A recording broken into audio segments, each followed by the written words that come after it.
Тэгэхээр урд нь бол захиргааны байгууллага албан тушаалтнаас гаргасан эрх зүйн баримт бичгүүд бусдын эрх хуулиусны ашигт өндөрлөлийг зөрчлөө гэж үзэх юм бол захиргааны хэрэг хянан шийдвэрлэх тухай хуулиар зохицуулж ирсэн.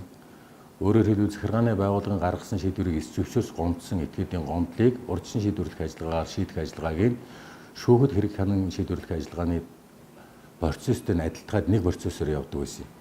Тэгэхээр энэ үйл ажиллагаа нь одоо байхгүй болоод захиргааны байгууллагын албан тушаалтнуудын нийтийн эрх ашгийг хамгаалах, нийтийн эрх ашигын чиглэлд гаргасан эрх зүйн баримт бичгийн дагуу тухайн захиргааны акт бусдын эрх хуулиусны ашигт өнөрлөлийг зөрчлөө гэж үзэх юм бол захиргааны ерөнхий хуулийн холбогдох заалтын дагуу тухайн захиргааны актыг гаргасан эрхгүй албан тушаалтанд нь эхлээд иргэн гомдлоо гаргах ёстой.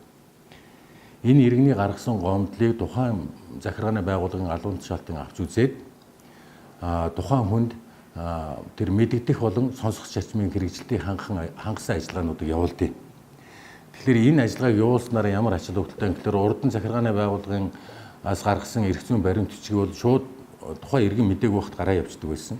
Тэгэхээр энэ мэдэгдэх зарчмыг энэ хууль суулгаж өгснөөрөө тухайн иргэний зөрчигдсөн эрхийг хамгаалахад нөлөөлөхүүц ийм хууль зүйн баримт бичиг болсон. За захиргааны ерөнхий хуулиас гадна захиргааны хэрэг шүүхт хян шийдвэрлэх тухай хууль гэж гарсан. Энэ хоёр хууль бол өөр хоорондоо авцалдаатай нэг нөгөөгөө нөхцөлдүүлсэн. Мөн л одоо иргэний эрхийг хамгаалах чиглэгдсэн, хуулийн этгээдийн эрхийг хамгаалах чиглэгдсэн ийм хууль шүү дээ. Тэгэхээр захиргааны ерөнхий хуулийн заалтын хэрэгжилтийг авч үзэх үүднээс мөн захиргааны хэрэг шүүхт хян шийдвэрлэх тухай хуулийн гол заалтуудыг мөн авч үзэх хэрэгтэй юм байна. Тэгээ энэ хоёр хуулийн зааг дээрээс энэ асуудлын хариулт гарнаа. Тухайн иргэн өөрийн хуулиар олгогдсон эрх зөрчигдлөө гэж үзэх юм бол зөрчигдсөн эрхээ хамгаалуулах эрх нь өнөөдөр захиргааны байгууллагад гомдлоо гарах болон шүүхэд хэмжлээ гарах эрхээр хангагдж байгаа.